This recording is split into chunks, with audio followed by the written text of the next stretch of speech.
এমন একটা শহরের কথা কল্পনা করুন যার ঠিকানা ছিল শুধুই প্রাসাদের শহর। 1850 সালের যে শহরটি পুরো ইউরোপের অধিকাংশ রাজধানীর চেয়েও ধনী ছিল। ব্রিটিশ সাম্রাজ্যের দ্বিতীয় বৃহত্তম শহর, রোমের চেয়েও বড়, প্যারিসের চেয়েও বড়, শুধু লন্ডনের পরেই যার স্থান। কিন্তু এখানেই সেই গোপন কথা যা ইতিহাসের বই বলে না। সেই মার্বেল প্রাসাদ আর চওড়া বুলেভার্ডের আড়ালে আরও কিছু অন্ধকার বাড়ছিল। নোংরা শহর, দুর্ভিক্ষের শহর, আর অসংখ্য ভুলে যাওয়া মানুষের শহর। স্বাগতম কলকাতায়, দুই মুখের শহর। আর আজ আমি আপনাকে দুটোই দেখাবো। আমি আপনাকে একটা ছবি আঁকতে চাই। বছরটা 1850। আপনি স্ট্র্যান্ড রোডে দাঁড়িয়ে হুগলি নদীর দিকে তাকিয়ে কি দেখছেন? শত শত জাহাজ, ইংল্যান্ড থেকে, চীন থেকে, আরব থেকে, যাদের মাস্তুল ঘন জঙ্গলের মতো। ইস্ট ইন্ডিয়া কোম্পানির গুদামগুলো মাইল জুড়ে বিস্তৃত। সারা দুনিয়ার বণিকরা একই নিঃশ্বাসে বাংলা, ফার্সি আর ইংরেজি বলছে। এই শহরেই বাংলার সমৃদ্ধি পাট, চা, নীল, আফিম ব্রিটিশ সাম্রাজ্যের শিরায় প্রবাহিত হতো। খবরের কাগজগুলো একে ডাকত সাম্রাজ্যের দ্বিতীয় শহর। ব্রিটিশ ভাইসরয় নিজে বলতেন, যার হাতে কলকাতা তার হাতে ভারত।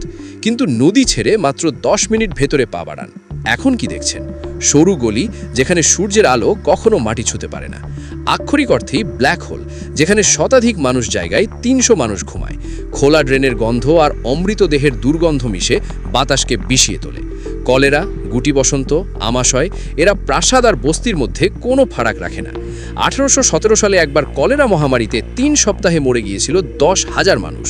ব্রিটিশরা একে বলতো ভারতীয় রোগ, কিন্তু যারা সেই অবস্থা তৈরি করেছিল তারা কিন্তু তারাই। নেই কোনো নিকাশি ব্যবস্থা, নেই কোনো বিশুদ্ধ পানি। এক জলাভূমির ওপর গড়া শহর, যার নকশা করা হয়েছিল টাকা কামানোর জন্য, মানুষের বাঁচার জন্য নয়। তবু প্রাসাদ গড়ে উঠে চলল। সবচেয়ে বিখ্যাত প্রাসাদের কথা বলি, মার্বেল প্যালেস। বাংলার এক বণিক রাজা রাজেন্দ্র মল্লিক 1835 সালে তৈরি করেছিলেন এই প্রাসাদ, কোনো ব্রিটিশ স্থপতি ছাড়াই। তিনি ইতালি থেকে মার্বেল এনেছিলেন, বেলজিয়াম থেকে ঝাড়বাতি, গ্রিস থেকে মূর্তি। তার নিজের ব্যক্তিগত চিড়িয়াখানায় ছিল বাঘ আর চিতা। কিন্তু ইতিহাসের বই যেটা বলে না, সেই প্রাসাদের মালিক তার সম্পদ তৈরি করেছিলেন লবণ আর আফিম থেকে। সেই আফিম যা ব্রিটিশরা চীনের ওপর জোর করে চাপিয়েছিল। সেই লবণ যার ওপর এত বেশি কর বসানো হয়েছিল যে বাংলার লাখো কৃষক তা কিনতে পারত না। প্রাসাদ আজও দাঁড়িয়ে, কিন্তু যে মানুষের দেহের বিনিময়ে তা গড়া হয়েছিল তারা আজ ভুলে গেছে। এই তো কলকাতার প্যারাডক্স। শহর যত ধনী হয়েছে, দারিদ্র তত নির্মম হয়েছে। 1860 সালে জেমস লং নামে এক ব্রিটিশ সাংবাদিক গোপনে বস্তির জীবন লিপিবদ্ধ করেছিলেন। যা পেলেন তাতে ব্রিটিশ কর্তৃপক্ষ শিউরে উঠেছিল। 5 বছরের শিশু পাট কলেজ চাকরিতে দিনে 16 ঘন্টা খাটছে। নারীরা তাদের চুল, দাঁত, শরীর বিক্রি করছে শুধু 2 দিনে একবেলা খাবার জোটানোর জন্য। আর তাদের ওপরের স্তরে বাবু সংস্কৃতি। ধনী বাঙালি ভদ্রলোক যারা পরতেন ইংরেজি স্যুট, বলতেন অনর্গল ইংরেজি, আর তৈরি করেছিলেন প্রাসাদ যা তাদের ব্রিটিশ মনিবদের বাড়ির চেয়েও বড় ছিল।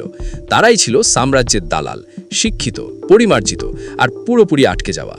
সবকিছুই কিনতে পারতেন তারা, কিন্তু সাদা শাসকের কাছ থেকে সম্মান কিনতে পারতেন না। কিন্তু রাতের কলকাতার অন্ধকারের আরেক রূপ ছিল। কলকাতা ছিল পৃথিবীর অন্য যে কোনো শহরের চেয়ে অপরাধের শহর। ফাঁসিগার তথা শিকারী দল, যারা হলুদ রেশমের কাপড়ে পথিককে শ্বাসরোধ করে হত্যা করত আর অগভীর কবর দিয়ে দিত। ব্রিটিশদের হিসেব অনুযায়ী 1840 সালের দশকের আগে তাদের দমন করার আগে প্রতি বছরে 20,000-এর বেশি মানুষ খুন হতো। কিন্তু এখানেই টুইস্ট, সেই খুনিদের অনেকেই কোম্পানির গুপ্তচর হিসেবে কাজ করত। যে হাতে নির্মম পথিকের শ্বাসরোধ হতো, সেই হাতেই ধরা পড়ত বিদ্রোহীরা। আর তারপর ছিল সুন্দরবনের ডাকাত, নদীর জলদস্যু, যারা রাতে বাণিজ্য জাহাজ লুট করত, প্রায়ই কোম্পানির দুর্নীতিগ্রস্ত সিপাহীদের সাহায্যে। কলকাতা শুধু সাম্রাজ্যের দ্বিতীয় শহর ছিল না, তা ছিল আধারেরও দ্বিতীয় শহর। আর ব্রিটিশরা নিজেরা কি করছিল? তারা নিজেদের জন্য গড়েছিল এক সমান্তরাল শহর, এসপ্লেনেড আর চৌরঙ্গি ঘিরে হোয়াইট টাউন। চওড়া রাস্তা, গ্যাস লাইট আর ক্লাব যেখানে কোনো ভারতীয় ঢুকতে পারত না। তারা হুইস্কি পান করত আর বিলিয়ার্ড খেলত। আর মাত্র কয়েক কিলোমিটার দূরে ভারতীয়রা মারা যাচ্ছিল দুর্ভিক্ষে। সবচেয়ে শীতল দৃষ্টান্ত 1770 সালের বাংলার দুর্ভিক্ষ। বাংলার 1/3 মানুষ, 1 কোটি মানুষ মারা গিয়েছিল। আর যখন তারা মারা যাচ্ছিল, ঠিক তখনই ইস্ট ইন্ডিয়া কোম্পানি কর বাড়িয়েছিল। মায়েরা যখন সন্তান বিক্রি করছিল 1 মুঠো চালের বিনিময়ে, কোম্পানির কর্মকর্তারা লিখি লিখছিল লাভ কমে যাওয়ার অভিযোগে। উইলিয়াম ফোর্টেস্কিউ নামের এক ব্রিটিশ অধিকর্তা বিখ্যাত এক বাক্য লিখেছিলেন, বাংলার 1/3 মানুষ মারা গেছে, কিন্তু কোম্পানির রাজস্বে কোনো ঘাটতি হয়নি। এই বাক্যটি, এই শব্দগুলি, তা হলো উপনিবেশিক কলকাতার সবচেয়ে সত্য বর্ণনা। কিন্তু এই গল্পকে অমর করে তোলে আরেকটি সত্য। সবকিছু সত্ত্বেও নোংরা, রোগ, শোষণ কলকাতার স্বপ্ন দেখা ছাড়েনি। এই শহর থেকেই এলো বেঙ্গল রেনেসাঁস।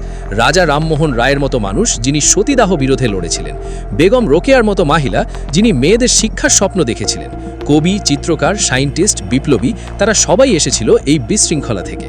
কারণ সেই দারিদ্র্য যেটা লাখো মানুষকে ভেঙে দিয়েছিল, সেটাই তৈরি করেছিল এক অবিনাশী জিনিস, এক অদম্য স্পিরিট, এই বিশ্বাস যে প্রাসাদ শুধু শক্তিশালীদের জন্য নয়।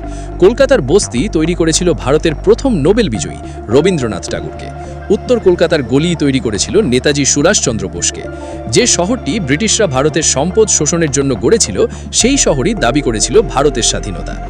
তাই আমি আপনাকে একটা প্রশ্ন করতে চাই, আপনি যখন আজ কলকাতা শোনেন তখন কি দেখেন? এক মৃত শহর, এক গরিব শহর, নাকি দেখেন সেই শহরকে যেটা একসময় বিশ্বকে তার মুঠোয় ধরে রেখেছিল আর তারপর নিজের ইচ্ছায় ছেড়ে দিয়েছিল?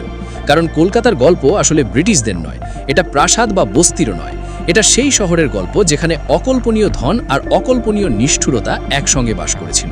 এটা প্রশ্ন, কোনো জায়গা কি নিজের দ্বন্দ্ব নিয়েও বেঁচে থাকতে পারে? আর কলকাতা কোনো এক অসম্ভব উপায়ে বেঁচে গেছে। এখন আমি আপনার কথা শুনতে চাই, আপনি কি কখনো উত্তর কলকাতার পুরনো গলিতে হেঁটেছেন? আপনি কি মার্বেল প্যালেস দেখেছেন? হুগলির ধারের পরিত্যক্ত কারখানাগুলো দেখেছেন? সেই সময়ের ব্রিটিশ যুগ, দুর্ভিক্ষের বছর, স্বাধীনতা আন্দোলন, আপনার পরিবারের কোনো গল্প থাকলে কমেন্টে লিখুন। কারণ ইতিহাস শুধু কি ঘটেছে তা না, ইতিহাস হলো আমরা কি মনে রেখেছি। আর যদি এই ধরনের আরও গল্প দেখতে চান, যেখানে আমরা পোস্টকার্ডের আড়ালে লুকানো সত্যটা খুঁজে বের করি, তাহলে সাবস্ক্রাইব করুন। পরের সপ্তাহে আমি নিয়ে আসছি 1857 সালের সেই যুদ্ধক্ষেত্রগুলো যেগুলো ব্রিটিশরা প্রতিটা মানচিত্র থেকে মুছে দিতে চেয়েছিল। ততদিন পর্যন্ত মনে রাখবেন, প্রতিটি শহরের দুটো মুখ থাকে। কলকাতা শুধু দুটোই দেখানোর সাহস দেখিয়েছিল। আবার দেখা হবে।